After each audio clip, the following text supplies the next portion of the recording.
Bonsoir à toutes, bonsoir à tous, soyez les bienvenus sur ce parc paysager. N'hésitez pas à vous rapprocher, il y a un peu de place aussi par ce côté-là.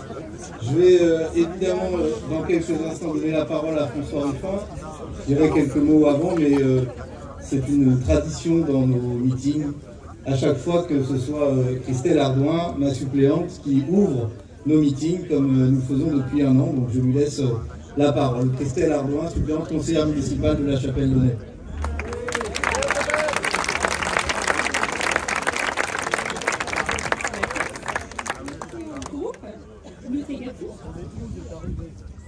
On vous retrouve tout à l'heure, super. Alors, merci à notre député, Mathias Tabel, d'avoir proposé cet apéro populaire avec pour invité François Ruffin. On est gâtés.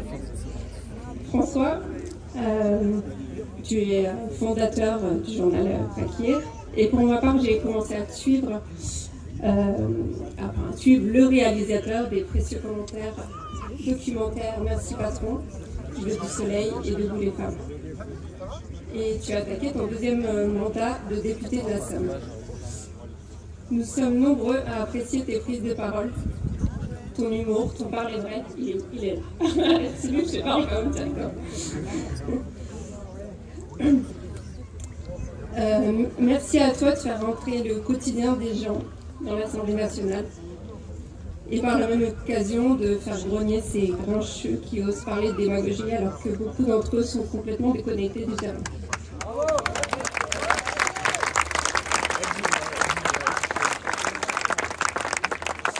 François, sûrement un peu à cause de toi et à cause d'Audrey Vernon, j'ai développé une passion pour Bernard Arnault et tous ses copains milliardaires d'ailleurs.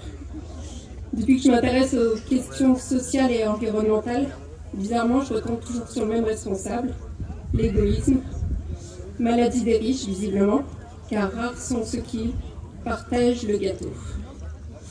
Pourquoi accumuler plus que ce qui nous sert à vivre pour plusieurs générations? C'est pas un cadeau pour les enfants d'être avec une cuillère en argent dans la bouche. À quoi ça sert d'avoir plusieurs villas? A priori, c'est physiquement impossible de kiffer, profiter de sa méga piscine à 2 endroits en même temps. Comment ils font? Quelle est l'utilité d'avoir un gros yacht où toutes les sensations de navigation disparaissent? L'énergie qu'un être humain est censé brûler en 1 an pour vivre sur une planète habitable, c'est 1 heure de croisière en yacht. Et puis on peut même plus voler en jet tranquille sans que ces énervés des colonnes viennent nous embêter. La richesse à ce niveau n'apporte rien de bon. Elle pourrit les relations humaines, elle pousse à un rythme de vie à grosse empreinte carbone et au placement financier écocide. Non, franchement, pour notre bien et le bien de tous, arrêtez de tout garder pour vous, redistribuez aux petites mains qui ont cousu vos sacs, aux agents qui entretiennent vos locaux, aux caissières qui ne profitent pas de leurs enfants le samedi, aux agents de sécurité qui protègent vos marchandises, aux ouvriers qui usent leur corps, à tous ces travailleurs sans qui vous ne serez rien.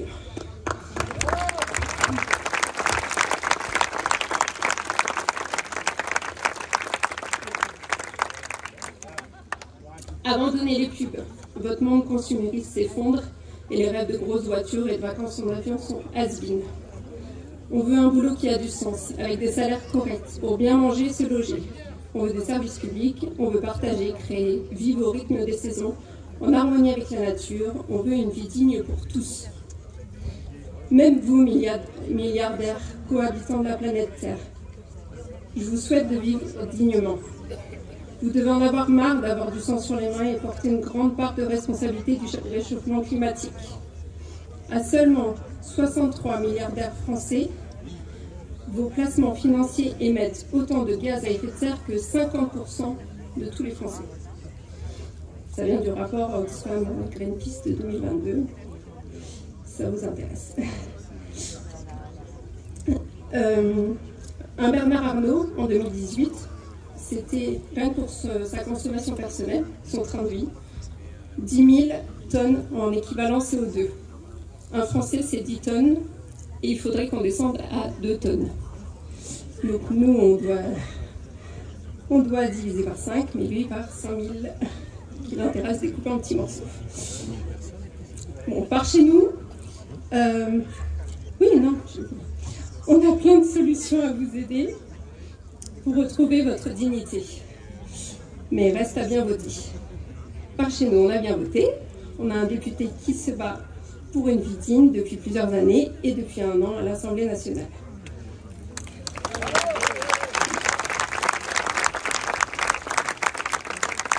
Et avant de laisser la parole à Nassef Tabel, un mot de remerciement à tous les copains militants qui ont préparé ce rendez-vous en collant, tractant. Des copains que vous avez peut-être croisés à la sortie du train ou sur les marchés et que j'espère vous accueillez avec des grands sourires. Merci à tous et bonne soirée.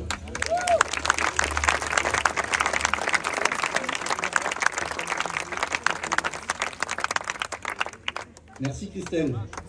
Effectivement, merci à toutes celles et tous ceux qui ont organisé cette soirée, parce que sans eux, sans les militants politiques, comme sans les militants syndicaux qui se sont engagés ces dernières semaines, ces derniers mois dans la bataille des retraites, alors ils auraient le champ libre en face. Et c'est grâce à ces engagements individuels, personnels, qui, une fois regroupés, forment le collectif militant, syndical, associatif ou politique, que nous pouvons dire que nous ne sommes pas d'accord avec leur monde et que nous en voulons un autre. Gloire aux militants, engagez-vous, vous aussi si vous ne le faites pas déjà. N'hésitez pas, il doit y avoir des feuilles de contact partout si vous le souhaitez. Merci à François de nous faire l'amitié d'être là, à Saint-Nazaire. On a commencé sa maritimisation tout à l'heure au large du Croisic, sur le Sèvres. Alors il voulait faire la blague, mais je l'ai lui expliqué, il paraît qu'il est en classe bleue à Saint-Nazaire. Et donc nous lui souhaitons de bien continuer. Évidemment, quand François nous a dit qu'il était d'accord pour être là et qu'on voulait faire un apéro populaire, on a cherché le thème de la soirée. Et il nous est apparu évident que ce soit la dignité, pour une vie digne. Car je crois qu'au-delà même de son mandat ou de notre mandat, c'est la question de la dignité du travail, la dignité des gilets jaunes, la dignité des femmes qu'il a mis à l'honneur de ses films. Et ça nous paraît être si important au moment où on voudrait nous faire croire qu'il est important d'être milliardaire ou de rencontrer Elon Musk. Eh bien non, nous défendons une autre importance, une importance plus importante, si je puis dire, celle de la dignité du travail et des travailleurs. Et des travailleurs. Et puis, merci à ce groupe de musique qui a ouvert la soirée et qui la conclura tout à l'heure. Oui, vous pouvez les applaudir parce qu'ils le méritent.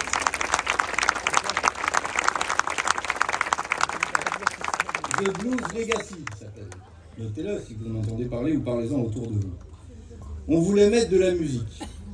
Pourquoi? D'abord parce que on a essayé de nous faire croire, il y a quelques années, que la culture n'était pas essentielle. C'était au temps du Covid. Il y avait les activités essentielles et puis les non essentielles.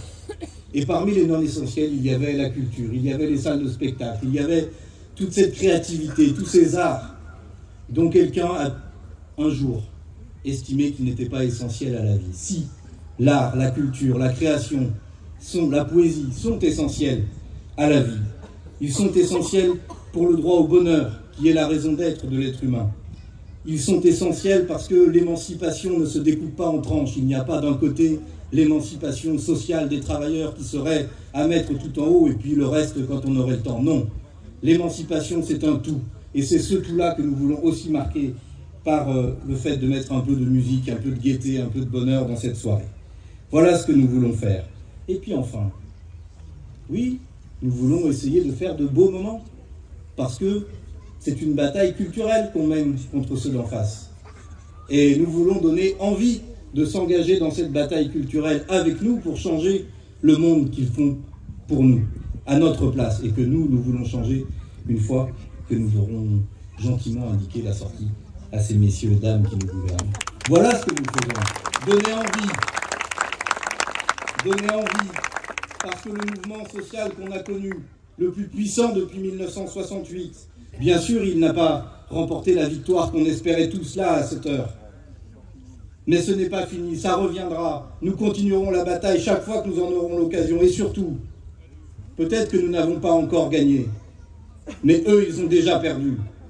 Ils ont perdu parce que leur monde, personne n'en veut. Ils ont perdu parce que leur monde est laid, parce qu'il est triste, parce qu'il est dur. Vouloir faire travailler 2 ans de plus des hommes, des femmes qui déjà, à 45, à 50 ans, soit sont mis au chômage, soit se lèvent en ayant mal au dos, mal au coude, mal au poignet, à cause de la dureté du travail. Eh bien, ce n'est pas le monde que nous voulons. Leur monde est laid quand on voit qu'on apprend que les glaces du Groenland pourraient avoir définitivement et totalement fondu avant la fin de ce siècle. Leur monde est laid quand tant de gens, malgré leur travail quand ils en ont un, n'arrivent pas à vivre, doivent se priver d'un repas pour nourrir leurs enfants. Nous n'acceptons pas cette société. Nous n'acceptons pas de vivre dans cette société-là, dans celle qu'ils font. Et puis, nous n'acceptons pas de vivre dans cette forme de monarchie autoritaire présidentielle qu'est la Macronie. Oui, vous pouvez huer. Nous n'acceptons pas, ni vous comme salariés ou travailleurs, quel que soit votre statut, ni nous comme parlementaires, ni nous tous comme citoyens, qu'on nous empêche de voter à l'Assemblée nationale contre la réforme des retraites, comme ils l'ont fait, en utilisant toutes les procédures les plus brutales, les plus autoritaires, le 49.3 et tous les autres. Je ne vais pas vous faire toute la liste, parce qu'à la fin, il y a le numéro complémentaire que vous avez découvert la semaine dernière, le 40. Mais à la fin, c'est pas nous qui gagnons les millions. C'est toujours les mêmes. Eh bien, ça suffit.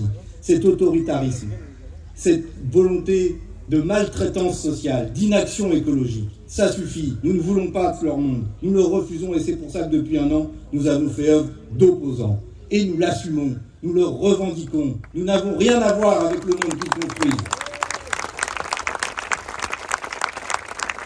Et ils sont profondément dangereux, parce que le monde qu'ils préparent, par cette brutalité sociale, écologique, politique, c'est le monde qui fait la part belle à l'extrême droite. Et c'est ce qu'on a vu en Hongrie, en Italie et partout dans l'Europe qui progresse, soit sous la forme des partis d'extrême droite, soit sous la forme de partis qui étaient en gros les Macron locaux et qui petit à petit deviennent de plus en plus autoritaires. Ils sont dangereux et il faut les stopper. Voilà ce que nous voulons faire. Voilà pourquoi nous nous opposons à eux, pourquoi nous avons fait 1 an d'opposants, et voilà pourquoi nous faisons aussi 1 an de proposants, parce que nous avons une autre proposition à mettre sur la table. Et cette proposition, c'est la rupture. C'est le sens des campagnes qu'on a menées avec Jean-Luc Mélenchon, avec la NUPES aux élections législatives il y a 1 an, de dire oui, la vie peut être belle, oui, la vie peut être digne, mais pour cela, il va falloir rompre avec le monde qui est là. Pas seulement le changer, le rafistoler, l'arranger, non, rompre, changer radicalement de logique, sortir du productivisme, sortir de l'accaparement des richesses, sortir de la monarchie présidentielle pour aller vers la 6e République. Voilà ce que nous disons, opposants et proposants. Et donc, oui, nous abrogerons la réforme des retraites.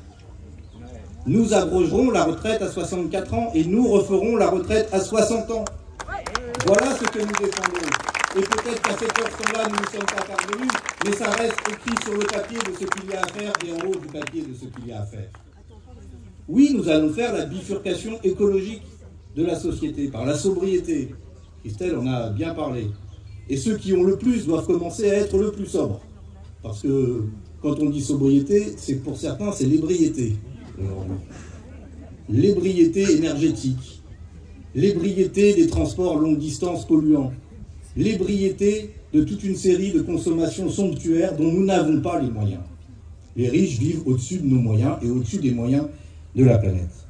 Et c'est pour ça qu'avec François, on est allé voir notamment le site d'essai sur les énergies marines au large du Croisic, au Semerève, pour parler de la mer, parler de la transition, de la bifurcation énergétique, et montrer qu'ici, à Saint-Nazaire, et dans la région, on est capable de faire des énergies qui ne produisent pas de carbone, dont on cherche en permanence à minimiser l'impact sur la biodiversité, par exemple, ou sur les milieux. C'est pour ça que c'était un prototype d'éolienne flottante que nous avons vu, et qui sont en même temps en capacité de fournir l'énergie dont chacun a besoin pour ses besoins les plus élémentaires et les besoins vitaux que nous voulons défendre.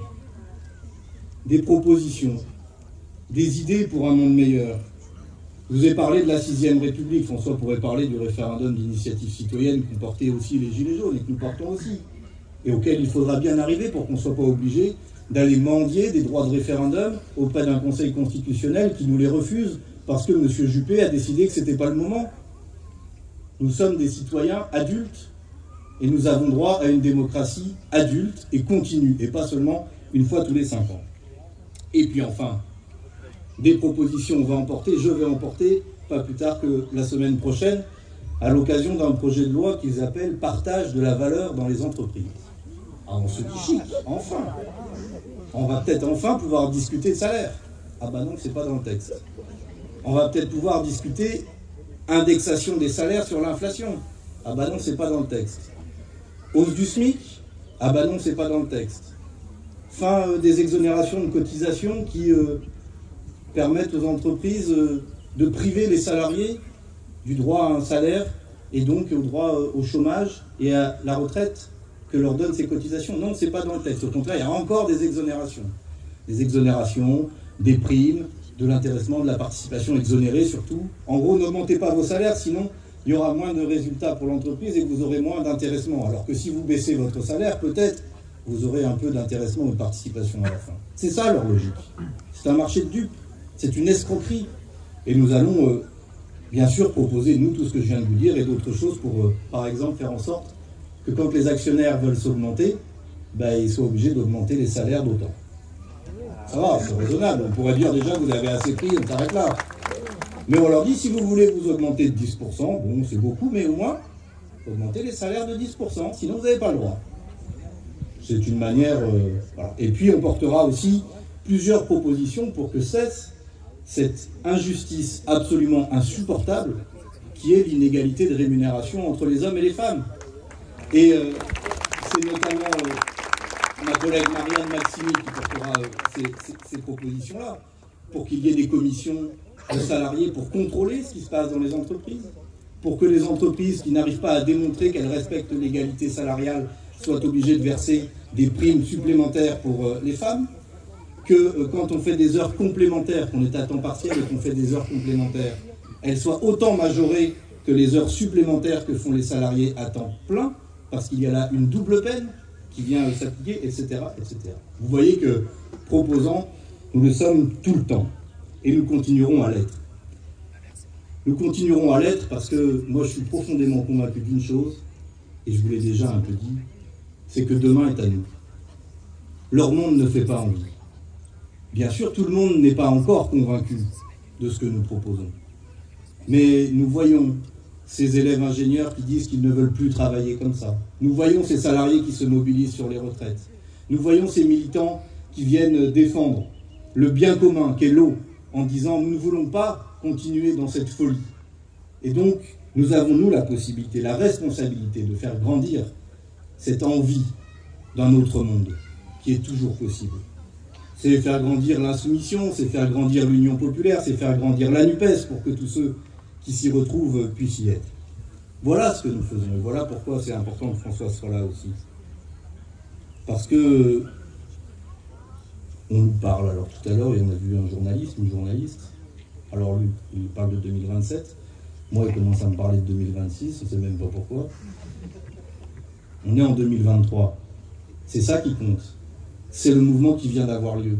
Et c'est comment on fait en sorte que l'énergie qui s'est mobilisée, elle continue, elle prospère. Et si vous voulez parler d'un peu plus tard, alors parlons déjà au moins de 2024 et comment on fait pour que la NUPES, tout ensemble, soit dans un an la vainqueur des élections européennes, qu'au soir des élections européennes dans un an, ce soit nous qui soyons devant et pas ni Macron ni Le Pen. Et qu'alors la question qui soit posée, c'est pas comment on peut empêcher Le Pen de gagner, c'est comment les autres pourraient empêcher la NUPES de gagner l'élection présidentielle et les législatives qui viennent.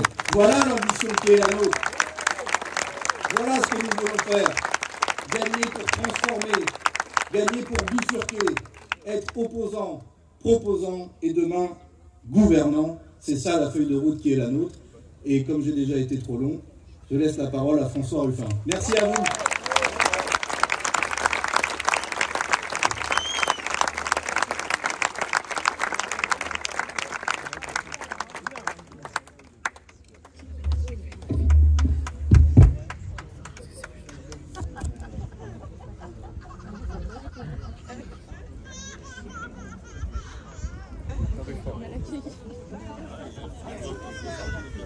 Mes premiers mots... Oh putain de merde, c'est comme en commission, c'est trop fort pour moi. Bon. Vous allez régler ça derrière, c'est bon? J'ai peut-être pas besoin de micro, vous savez. Mes premiers mots seront des mots de remerciement. Vous savez, quand on a la chance d'arriver ici et qu'il y a un pupitre, qu'il y a une estrade qui est là, que la sono elle fonctionne, qu'il y a des tracts qui ont été distribués partout pour vous prévenir, c'est qu'en amont du moment où vous venez, il y a des tas de petites mains invisibles qui ont fait le boulot. Donc je voudrais qu'on remercie Yannick, Laurence, Élie, Didier, David, Alice, Philippe, Christophe, Gilles, Christelle et les autres. Grand merci à vous. Vous faites partie de ceux qui tiennent aujourd'hui la démocratie de nous. Grand merci à Mathias et à son équipe pour son accueil et la classe bleue. Moi, je venais aussi pour un tournoi de beach volley sur la plage, mais bon, c'est pas grave. J'ai eu le droit à la balade en mer. Qu'est-ce que je viens vous dire? Je viens vous dire que nous avons un devoir de joie. Nous ne voulons pas seulement une vie digne, nous voulons une vie joyeuse. Nous avons un devoir de joie. Pourquoi? Alors si vous voulez applaudir, vous faites bien, pas parce que là je sens que ça part. Je ne sais pas faire, et on s'arrête en hauteur, et c'est à ce moment-là qu'on applaudit, donc prenez les initiatives du moment. Nous avons un devoir de joie parce qu'ils nous veulent tristes, ils nous veulent abattus, ils nous veulent résignés. Vous savez, Gramsci disait, dans sa prison italienne, qu'il vivait un temps de détachement de l'idéologie dominante. C'est-à-dire un temps où finalement, les gens ne croyaient plus à ça. Aujourd'hui, les gens ne croient plus à croire. Ils ne croient plus à concurrence, croissance, mondialisation. Ce sont des mots qui ne font plus envie, ce sont désormais des mots qui inquiètent ou qui dégoûtent. Et nous disait Gramsci, dans ce temps-là, comme les dirigeants n'arrivent plus à entraîner par l'envie, par l'enthousiasme, ils entraînent par la force de coercition. On a vu la force de coercition. Elle est visible. C'est la matraque et c'est le 49.3. Mais il y a une force plus invisible, plus silencieuse, plus souterraine, mais qui est là encore plus permanente, c'est la force de résignation. Et ils nous veulent résigner. Ils veulent qu'on répète « c'est comme ça ». C'est comme ça.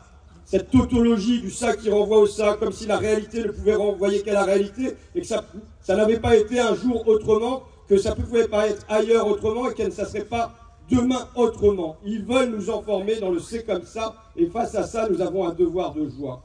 Nous avons un devoir de joie aussi parce que, Mathias l'a dit, ils veulent nous faire croire qu'on serait naturellement en train de rouler sur une pente qui amènerait l'extrême droite au pouvoir.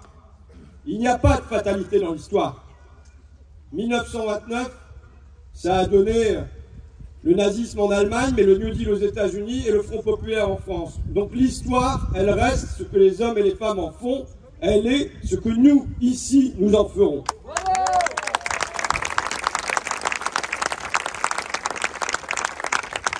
Et je dis le devoir de la joie dans ça, parce que je lisais un bouquin d'un Allemand qui s'appelle Stefan Hafner, et le bouquin s'appelle tout simplement Journal d'un Allemand. Il est jeune, dans les années 30, et il assiste à la montée du nazisme. Et il dit finalement comment le nazisme a gagné. Il y avait une bande de tarés, une bande d'illuminés, mais il a gagné par la dépression du peuple allemand. Il a gagné par tous ces gens qui ont baissé les bras, qui se sont découragés, qui ne se sont pas interposés. Eh bien, nous devons garder courage, et c'est pour cette raison que nous avons aussi un devoir de joie. Si vous voulez le dire. J'ai un plan en deux parties. J'ai une première partie sur la gauche du travail et une deuxième partie sur la gauche des vacances et de l'espérance. La gauche du travail. Tout à l'heure, j'ai commencé par rencontrer à la permanence de Mathias un collègue à moi qui est venu faire ma campagne en 2017. Il était en Picardie. Christophe, il est où Christophe? Il est là ou pas? Il est là, Christophe. Vous pouvez me l'applaudir parce que si j'ai gagné ma campagne en 2017, c'est parce qu'il y avait un paquet de Christophe autour de moi. Donc, travailleur intérimaire qui est donc parti chez vous, qui travaille au chantier de Saint-Nazaire. Il est venu avec deux de ses collègues à la permanence et je lui demande, bon alors, où est-ce que ça en est le travail détaché? Et ils me disent, non, on est déjà passé à autre chose. À quoi on est passé? On est passé que dans l'un des bureaux, là, dans l'un des secteurs, par exemple, la direction passe voir les travailleurs détachés et leur dire, est-ce que vous voulez bien devenir auto-entrepreneur? mettez-vous à votre compte, voilà, on a les papiers. Et les gens deviennent auto-entrepreneurs, ce qui coûte encore moins cher. Ouais. Donc, et en même temps, ce que me dit Christophe, ce que me disent ses collègues, c'est la fierté de leur travail. Les gens sont fiers de leur travail. Le travail est quelque chose à double face, comme ça. Souvent, les gens aiment leur métier, mais ils n'aiment pas la manière dont on leur fait faire leur métier. Par exemple, prenez un métier comme les caissières. Vous voyez, on se dit, moi je me dis, bon, à caissière, j'entends les gens qui me disent, ah, quel métier de merde, si c'est remplacé par des caisses automatiques, il n'y a pas de problème et tout ça. Quand on discute avec des caissières, elles étaient assez heureuses dans leur travail. C'était quoi? Ils considéraient que c'était un métier de lien. Finalement, parler d'une caisse à l'autre, parler avec les collègues, échanger avec la personne âgée qui vient acheter sa baguette tous les matins. Et bon, voilà, le commerce, dans cette double acception, échange de biens et échange de paroles. Et puis à un moment, ils ont décidé de passer au SBAM. Vous connaissez? Sourire, bonjour, au revoir, merci. Et puis après, ça a été le SBAM+. Sourire, bonjour, au revoir, merci, est-ce que vous avez les cartes de fidélité? Et à partir du moment où ils ont quelque part mécanisé la parole, automatisé, robotisé avant les robots, il est évident que ça produit chez elles un détachement de leur propre métier où elles avaient une certaine marge d'autonomie, de discussion et ainsi de suite. Donc, souvent les gens aiment leur métier, ils n'aiment pas la manière dont on leur fait faire leur métier. Et la vérité, c'est que depuis 40 ans maintenant, ceux qui prônent la valeur travail, ce sont les mêmes qui tous les jours, depuis 40 ans, trouvent tous les trucs possibles pour humilier le travail, pour écraser le travail, pour mépriser le travail, pour maîtriser le travail dans les salaires. On sait qu'un enseignant, en 1980, gagnait 2,3 fois le SMIC, c'est aujourd'hui 1,1 fois le SMIC. Pour écraser le travail dans les horaires. C'est les femmes de ménage qui auparavant étaient intégrées à l'Assemblée, mais aussi étaient intégrées aux universités, étaient intégrées à la SNCF, étaient intégrées à toutes les grandes entreprises, avaient le même comité d'entreprise que les autres salariés, avaient le 13e mois, avaient la machine à café autour de laquelle elles se retrouvaient avec les autres salariés, elles appartenaient à ce collectif de travail. Et maintenant, c'est quoi? C'est externalisé, c'est sous-traité. Et à partir du moment où c'est sous-traité, on leur demande de venir tôt le matin, de 6h à 9h, et puis il faudra qu'elles attendent, elles auront un deuxième contrat le soir de 8h à 21h. Voilà ce qui est concrètement l'écrasement du travail pour les métiers les plus populaires. J'entendais une accompagnante d'enfants en situation de handicap là, qui m'interpelle, qui me dit ça va plus du tout. Mais comment ça se fait que pour un métier aussi essentiel que l'accompagnement de nos enfants en situation de handicap, ces personnes soient aujourd'hui sous le SMIC, avec des temps partiels contraints, et il en est de même pour les auxiliaires de vie sociale qui ont de faux temps partiels, mais puisqu'elles font un petit bout de contrat le matin, petit bout de contrat à midi, petit bout de contrat tard le soir, mais à la fin, ces faux temps partiels donnent des vrais salaires partiels. Écrasement, on l'a vu, non, c'est pas bon,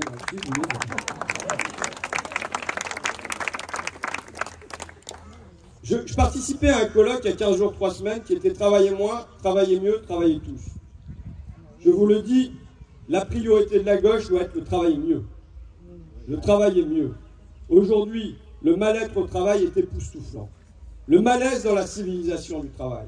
Je rencontre tous les jours des gens qui vont même plus chez le médecin du travail pour dire comment ils vont mal, parce que sinon on va les mettre en inaptitude et on va les dégager de l'entreprise. Je donne des statistiques pour illustrer ça. En 1984, 12% des salariés souffraient d'une triple contrainte physique. Ça veut dire quoi? Ça veut dire se baisser régulièrement, porter des charges lourdes, faire plus de 10 km. C'était 12% des salariés. On se dit, après 40 ans de robotisation, de mécanisation, d'automatisation, ça a dû diminuer. C'est la Startup Nation. Le travail s'est allégé, on respire, tout ça est facile. On est passé de 12% à 34% des salariés qui subissent une triple contrainte physique, et c'est en vérité 63% aujourd'hui chez les ouvriers. Mais il en est de même pour les triples contraintes psychiques. Ça veut dire quoi? Ça veut dire devoir remplir quelque chose dans l'heure, être évalué très régulièrement, avoir plusieurs tâches à faire en même temps. On est passé de 6% des salariés à 34% des salariés. Pour donner un exemple, chez moi il y a beaucoup de travail dans la logistique. D'accord? D'ailleurs, les travailleurs de l'industrie, dans les boîtes qui fermaient, sont devenus pour les femmes les métiers du lien, auxiliaires de vie sociale, assistantes maternelles. Pour les hommes, ils sont beaucoup entrés dans la logistique comme caristes.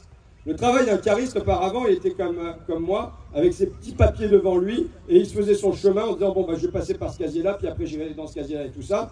Il croisait ses collègues, et ils échangeaient un petit mot, t'as vu, l'OM a perdu hier, c'est bien fait pour ta gueule, enfin voilà, c'est comme ça, quoi. Et c'était une espèce de respiration. Bon, et puis il repartait, et il allait chercher son colis. Maintenant, commande vocale. La commande vocale, elle fait que la machine lui dit A3, B5, ok. C6, B8, ok. D7, E9, ok. Et le gars, il a le casque sur les oreilles, il n'échange plus un mot avec son collègue. Et le soir, il rentre voir sa femme, et il fait ok, ok, ok, ok. On l'a robotisé. Et donc ça veut dire que d'un travail qui finalement comporte une certaine forme de respiration, qui pour moi est une brasse coulée. Le travail, c'est une brasse coulée. Tu fais un effort, tu respires un coup. Tu fais un effort, tu respires un coup. Et bien là, on est passé à l'apnée. Les gens sont en apnée dans le groupe. C'est ça qu'il nous faut desserrer, c'est cet étau qu'il nous faut desserrer par le travail.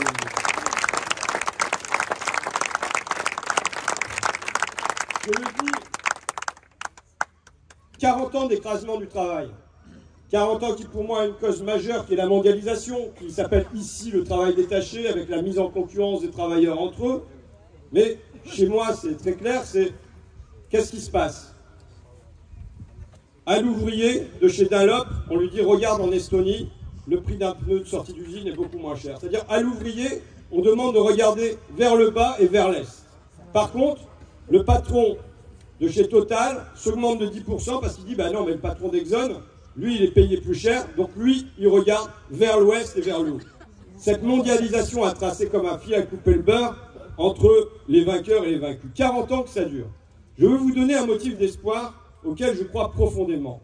Et je voudrais que les salariés soient conscients d'une inversion possible du rapport de force dans le monde du travail.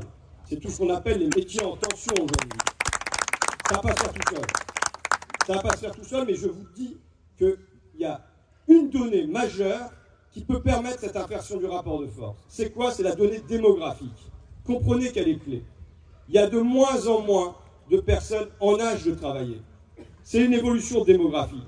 Ça veut dire que possiblement, ça rétablit un rapport de force capital-travail davantage en faveur du travail. Et en fait, la grande cohérence des mesures prises par Emmanuel Macron, c'est de venir restaurer de la concurrence interne au monde du travail pour pouvoir à nouveau que ça ne se relève pas en sa faveur contre le capital. Les mesures ont une grande cohérence. Qu'est-ce que c'est?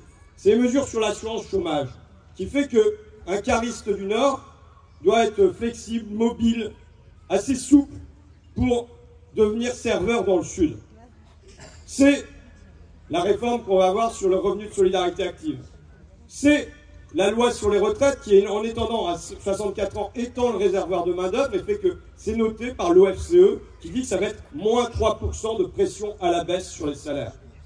Et c'est enfin des filières d'immigration dont on voudrait qu'elles viennent répondre au marché du travail français. Je vous donne un exemple sur les auxiliaires de vie. Par exemple, dans le rapport El Khomri, on dit qu'on va résoudre le problème des auxiliaires de vie en important de la main-d'œuvre marocaine ou de la main-d'œuvre indonésienne pour répondre à ces métiers-là. Non. On ne doit pas recommencer sur les services ce qu'on a fait sur l'industrie. On doit permettre que dans tous les métiers, dans tous ces métiers, il y ait statut et revenus, qu'il y ait horaire et salaire pour tous les habitants sur le territoire français, qu'ils soient citoyens français ou qu'ils soient étrangers, mais qu'ils puissent tous accéder à ces métiers-là dans des conditions dignes. Simplement poser que les habitants doivent pouvoir vivre de leur travail. De leur travail présent, c'est le salaire. De leur travail passé, c'est la retraite. Ils doivent pouvoir bien en vivre. Ils doivent pouvoir bien le vivre. Et la question écologique, pour moi, est massivement une question de travail aussi. Si on veut une agriculture avec moins d'intrants chimiques, moins de mécanique, ça suppose du travail avec beaucoup de personnes qui auront mal au dos. Si on veut rénover les 5 millions de passoires thermiques, vous savez qu'aujourd'hui, on en rénove 2500 par an. Ça veut dire qu'à ce rythme-là, on en a pour 2000 ans. L'équivalent de notre Jésus-Christ aujourd'hui. Voilà l'efficacité de ma prime rénov. Bon. Eh bien, il faut multiplier tout ça par 10, par 50, par 100. C'est du travail à l'intérieur de ça. Si jamais on veut changer nos déplacements, c'est quoi? C'est les 9000 km de rails qu'on a supprimés, il faut aller les reposer pour réinstaller des gares.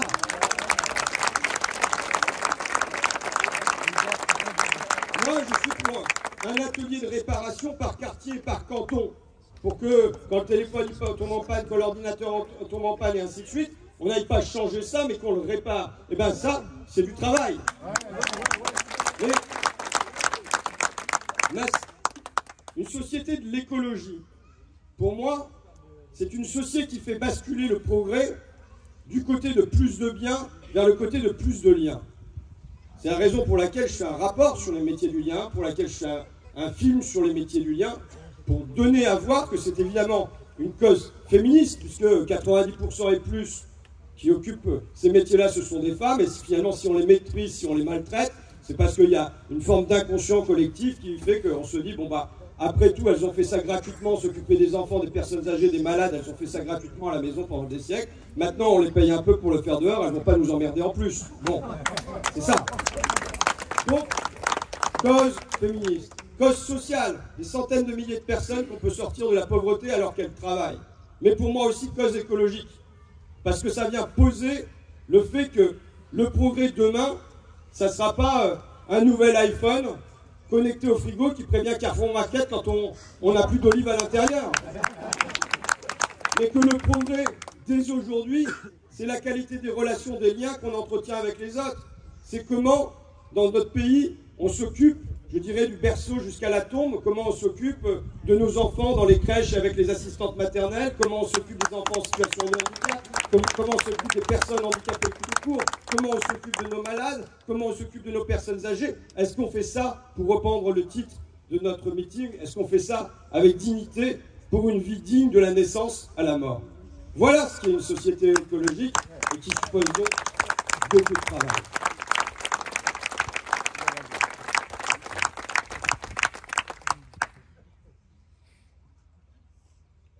Enfin, je dirais, la gauche du travail, je l'ai dit. Maintenant, vous savez, par exemple, quand on oppose la valeur travail de Fabien Roussel à le droit à la paresse de Sandrine Rousseau. Pour moi, c'est une fausse contradiction. Et ce qui nous manque, c'est des lieux de débat pour permettre à l'intérieur de la gauche de poser nos contradictions autrement que par tweet interposé ou sur un plateau télé. Mais quel est ce dépassement de la contradiction? Quelle est l'histoire du mouvement ouvrier qui a lui-même, en un siècle, dépassé cette contradiction? C'est qu'évidemment, il y a une fierté du travail, qu'on peut appeler valeur travail. Il y a la fierté de gagner sa vie en travaillant. C'est une fierté. Mais c'est associé à quoi dans le mouvement ouvrier? C'est associé au droit au repos.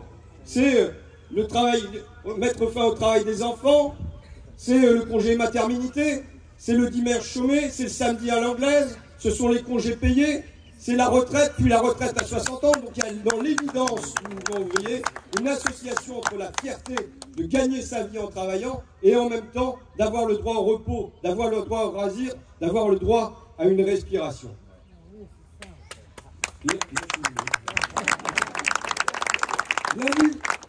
Ce lundi, avec un député de chaque groupe de la NUPES, nous déposerons une proposition de loi pour des mesures d'urgence pour le droit aux vacances. Donc vous allez me servir d'entraînement avec moi dans la conférence de presse. Pourquoi? Pourquoi? Déjà parce que ça fait des années que chez moi, je vois des gosses qui ne vont pas au périscolaire le soir, qui ne vont pas au centre le mercredi ou le samedi, ou encore pire, qui, pendant l'été, là j'en avais une gamine de 21 ans, Espéranza, qui me raconte que bon, elle part pas avec ses parents en vacances, juste elle va voir sa famille à Épinay-sur-Seine, elle habite le quartier Nord d'Amiens, je pense que Épinay-sur-Seine, ça plus ou moins ressemblait au quartier Nord d'Amiens, quoi. Et que quand elle était jeune, il y a eu des années où ses parents, ils lui payaient le centre, qu'elle faisait de l'équitation, qu'elle voilà, qu'elle faisait de la samba, je ne sais pas trop, qu'elle dansait, que c'était chouette, et que ensuite il y a eu son frère, ils étaient plusieurs enfants, et c'était plus possible de payer pour tout le monde, c'était pas juste et c'était stop. C'est interroger des mères de famille qui vous disent que non, on ne payera pas le centre cet été parce que l'année dernière on a eu pour 400 € pour les 4 enfants et que ça s'est terminé à essayer d'aller régler le problème aux impôts, à avoir des prélèvements automatiques et ainsi de suite. Ça veut dire quoi? Que les vacances sont pensées par le porte-monnaie avec 3 millions d'enfants qui non seulement restent à quai, ne partent pas, mais qui en plus, sur place, n'ont vont avoir les écrans pour beaucoup. Donc c'est déjà un malheur que je ressentais. Je ressens ce malheur aussi parce que, vous savez, arrivent à la tête du pays des élites médiatiques, politiques et économiques, souvent des gens pour qui l'école, ça va bien. Il y a un rapport heureux à l'école. Et donc on croit qu'on s'émancipe par l'école et on ne comprend pas le gamin qui se sent replié. Et c'est pas que l'enseignant n'essaye pas de lui tendre la main, mais qui se sent nul constamment, qui ne se sent pas à la hauteur, qui se sent en échec.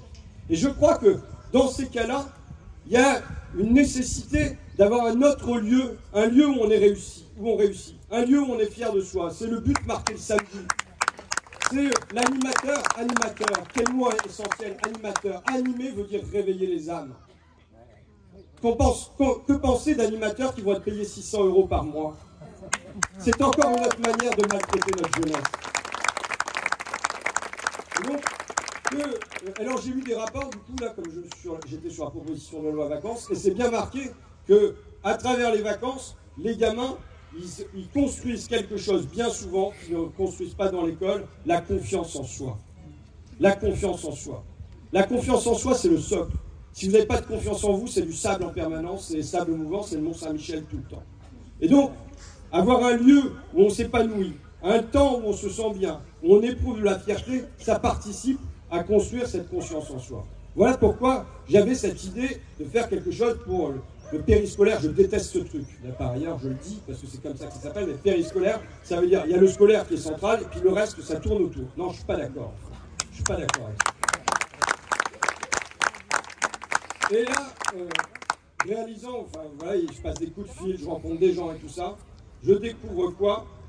Des gens qui me témoignent, par exemple un gars qui travaille dans l'industrie agroalimentaire, qui est chef d'équipe, qui travaille la nuit pour être mieux payé, qui en plus fait des courses Uber en sortant du boulot à 2 h du matin, et bien qu'il ait un salaire, bien que sa femme travaille à l'hôpital à 1450 € par mois, ils s'en sortent pas, ils ont du mal à payer le crédit, et il dit les vacances, c'est pas possible. Alors que, avec mes parents, j'allais voir la Bretagne, j'allais voir la Savoie, on faisait du camping, mais c'était chouette. Et moi, je ne peux pas offrir ça à mes enfants. Le déclassement, le sentiment de déclassement, il passe, certes parce qu'on a parfois du mal à remplir son assiette, à se soigner, des choses comme ça, mais aussi les vacances. Les vacances, le fait de ne pas partir, alors qu'avec nos parents, on partait. Enfin, la troisième raison, c'est que je pense que nous sommes en dépression. La France est en dépression. Quand on regarde le taux de dépression chez les jeunes, il est passé de 10 à 20%, il a doublé. Mais 2 années de crise Covid, la guerre en Ukraine, Macron réélu. Les factures qui bondissent, l'inflation sur les produits dans les supermarchés, tout ça produit une angoisse et participe pour moi d'une dépression. Et alors on pourrait se dire, mais quand les gens ont du mal à remplir leur assiette, franchement, à quoi bon parler des vacances? Mais au fond, on regarde, les gens se privent sur leur assiette pour partir en vacances. Ça veut dire que c'est pour eux quelque chose d'important, quelque chose d'essentiel. Ça veut dire que les gens, ils ne tiennent pas que par le frigo et que par le plein dans la voiture, c'est pas vrai. J'inaugurais une antenne du secours populaire à Flic Secours, donc au cœur de ma circonscription, un coin dur, ouvrier, qui souffre durement. Et comme c'était l'inauguration, ce jour-là, tous les gens sont venus en même temps. Et ces gens qu'on voit d'habitude isolés dans les restaurants du cœur, ainsi de suite, là, c'était une grande invasion qui était troublante, quoi. Et bon, il y a un petit discours du maire qui dit en plus, très bien le maire communiste, très bien, pas de souci, mais qui dit, bon, bah, en plus, on sait que les gens qui viennent ici, c'est pas pour aller au cinéma, c'est pas pour aller à la mer, c'est parce qu'ils ont besoin de manger. Je prends le micro derrière, je dis, mais moi, je veux que ces gens-là, que vous aussi, vous alliez à la mer, je veux que vous aussi, vous alliez au cinéma. Et là, si vous voulez, il y a des moments où vous voyez que ça fait tilt, vous voyez que vous racontez un truc qui percute, et là, je voyais les gens qui disaient, oui, oui, c'est ça. Parce qu'on tient par l'âme aussi. On n'est pas que matière, on tient par l'âme aussi. Et donc, se souvenir que c'est par temps de grande dépression, je veux dire, ça allait mal pour les ouvriers français des années 30. Ils étaient comprimés, opprimés depuis la crise de 29, sur les salaires surtout. Et dans ce temps de libération, ils n'ont pas seulement réclamé qu'on hausse les rémunérations au moment du Front populaire. Ils ont réclamé le droit au congé payé, ils ont réclamé des vacances. Les vacances qui sont aujourd'hui le temps des inégalités. Parce qu'au fond, lors de l'année, l'école n'est pas un lieu d'égalité, mais elle encadre le temps, elle régule le temps, elle fait quelque chose, tandis que, comme il n'y a pas de politique publique des vacances, je le dis comme ça, mais y compris dans les programmes de gauche, on allait vérifier, le mot vacances n'existe pas. Qui appartient quand même à notre tradition, les loisirs, les vacances, qu'est-ce qu'on fait pendant ce temps libéré? C'est absent. Donc comme il n'y a pas de politique publique des vacances, au fond, c'est laissé à la sphère privée. C'est laissé au privé, à la famille, avec les familles qui partent et les familles qui ne partent pas, et c'est laissé au privé, les entreprises, Airbnb et compagnie. Il nous faut retrouver une politique publique des vacances. Ça veut dire quoi? Alors nous, on pose quelques mesures d'urgence comme ça qui indiquent une direction. La première cause de dépenses des Français pendant leurs vacances, c'est le déplacement. Comme les 3/4 des Français sont hébergés dans leur famille. Donc ça ne fait pas de frais de ce côté-là. En revanche, c'est les déplacements. Ça veut dire quoi? On propose simplement un aller-retour en train à 29 €, non, le train à 29 € pendant 2 mois, vous voyez, et un aller-retour en TGV gratuit. Voilà, premier truc. Ensuite, sur les péages, ils se sont assez gavés quand même. Hein. Sanef, Eiffage, Vinci et compagnie, 4,5 milliards d'euros de profit cette année. Sur ces 4,5 milliards d'euros, ils n'ont pas été dépensés en investissement. 4 milliards d'euros pour les actionnaires, on est à plus de 80% versés en dividendes aux actionnaires. Donc franchement, offrir à chaque automobiliste français pendant l'été un aller-retour gratuit sans avoir à payer les péages, ça serait que le minimum. Je vous dis comment on fonctionnerait si on était au pouvoir de mon point de vue. Parce que Vinci va nous dire c'est pas possible et tout ça. On va leur demander, est-ce que vous voulez avoir des gilets jaunes et des militants insoumis pour lever les barrières pendant 2 mois? Et oui. Ce que je veux dire par là aussi, c'est que on fera rien. C'est pas vrai que parce qu'on aurait l'Élysée, parce qu'on aurait des ministères, parce qu'on aurait l'Assemblée, on parviendrait à changer même un peu la vie, ou là, juste à la marge. Mais si, en bas, il n'y a pas une immense émulation qui prend des initiatives dans l'agriculture, qui prend des initiatives dans les loisirs, qui désire ce changement de la vie, qui le pousse, qui l'apporte, qui le souhaite, nous, en face, on aura toujours la Commission européenne qui viendra vous dire « ça ne va pas être possible ». On aura la Banque Centrale Européenne qui viendra vous dire « je crois que ça ne va pas être possible ». On aura le Sénat qui viendra dire « je crois que ça ne va pas être possible ». On aura l'Organisation mondiale du commerce qui viendra dire « je crois que ça ne va pas être possible ». On aura le Figaro, les Échos, tous les journaux qui viendront dire « je crois que ça ne va pas être possible ». Donc s'il n'y a pas une immense poussée populaire qui vient dire « si nous on veut que ça soit possible », rien ne se passera. Ça ne sera pas seulement la faute du Figaro, ça sera aussi parce qu'on n'aura pas bougé en bas. Donc, qu'est-ce qu'on propose d'autre? On propose aussi par exemple le passe colo, c'est quoi? C'est que tout enfant, une fois pendant sa primaire, une fois pendant le collège, une fois pendant le lycée, devrait avoir la possibilité de partir gratuitement pendant 15 jours en vacances pour un séjour en nature l'été. On propose les chèques vacances pour tout le monde. Je vous signale ce qui se passe sur les chèques vacances. Il y a 5 millions de salariés, en gros, qui touchent les chèques vacances sur 25 millions de salariés. Je vous alerte que c'est à peu près la même proportion que ceux qui ont touché la prime Macron. Vous savez, on a débattu pendant 1 mois et demi l'année dernière, enfin je sais pas, c'était hyper long, Mathias, t'as pas trouvé ça hyper long? La prime pouvoir d'achat, on trouve tout long de toute façon, hein, quand même. La prime pouvoir d'achat, même si parfois c'est nous qui rallongeons, mais bon, c'est pas grave. La prime pouvoir d'achat, on la discute pendant 1 mois et demi l'année dernière. Le bilan de tout ça, c'est quoi? C'est 5 millions sur 25 millions qui ont touché une prime, donc c'est un Français sur 5, et c'est en moyenne, enfin la valeur médiane, c'est 400 €. Donc on a moins de 40 € par mois. Pour ceux qui l'ont touché, pour un Français sur 5. J'insiste sur ce 1 Français sur 5. Pourquoi? Parce que moi, j'ai la crainte d'un salariat à 2 vitesses. J'ai la crainte d'un salariat du vitesse qui est... Alors je suis allé soutenir les camarades de chez Total quand ils ont fait grève, hein, mais de ceux qui sont directement dans les firmes, qui sont directement au chantier de l'Atlantique, et qui vont avoir un comité d'entreprise, qui vont avoir un 13e mois, qui vont avoir des chèques vacances, qui vont prendre peut-être un petit bout de prime Macron, et ainsi de suite. Et à côté, je vais chez le franchisé de chez Total, où je vois Cindy, qui a tout chez Total. Elle a la blouse Total, il y a le drapeau Total, elle verse de l'essence Total, tout est Total, sauf son bulletin de paye, c'est un franchisé, c'est plus Total, et elle est en dessous du SMIC. Et elle doit aller d'une station à l'autre pour se faire 2 payes comme ça. Je vous dis mon inquiétude et on doit agir pour avoir un monde du travail qui converge et non pas qui cherche à faire éclater dans un monde du travail à deux vitesses. Enfin, bon, on a par exemple l'objectif d'avoir 100 000 animateurs BAFA chacun et payer 1 500 € minimum, quoi. Bon. Quel est le but de tout ça? Le but de tout ça, c'est ce que je vous disais au départ. Nous avons un devoir de joie. La gauche a un devoir de joie. Je le dis, on est souvent triste à distribuer des trucs un peu gris, à dire on a encore perdu, c'est foutu, et ainsi de suite. On ne va pas attirer les gens comme ça, il faut rallumer la lumière dans le tunnel, et je pense qu'il nous faut parler, comme l'a fait Mathias, il nous faut parler du droit au bonheur. Le bonheur, qui est un mot qui n'existe quasiment pas en politique. Il nous faut parler du droit au bonheur, et nous avons un devoir de joie.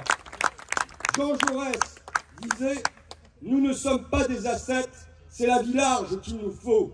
Oui, il nous faut une village, il nous faut une village pour toutes, pour tous, et à la fin c'est nous qu'on va. Et à la fin c'est nous qu'on va. Merci à vous.